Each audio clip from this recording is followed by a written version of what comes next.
আমাদের আল্লাহ কত কষ্টের মৃত্যু লেগে তুই রে।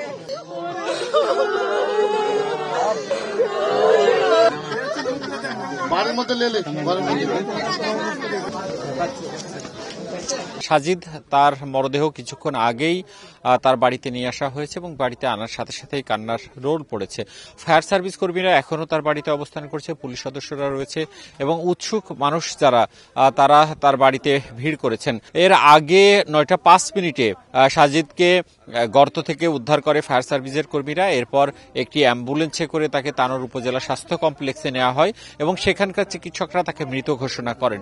এরপর ফায়ার সার্ভিসের যে অ্যাম্বুলেন্স, সেই অ্যাম্বুলেন্সে আবার তার বাসায় নিয়ে আসা হয়েছে এবং কিছুক্ষণ আগে তার বাড়ির মধ্যে মরদেহটি রাখা হয়েছে। তার পরিবার সূত্রে আমরা জানতে পেরেছি যে আগামীকাল সকাল 10টার সময় তার দাফন সম্পন্ন হবে এবং তাদের যে স্থানীয় গ্রামের গোরস্থান রয়েছে সেখানেই আসলে তার দাফন করা হবে।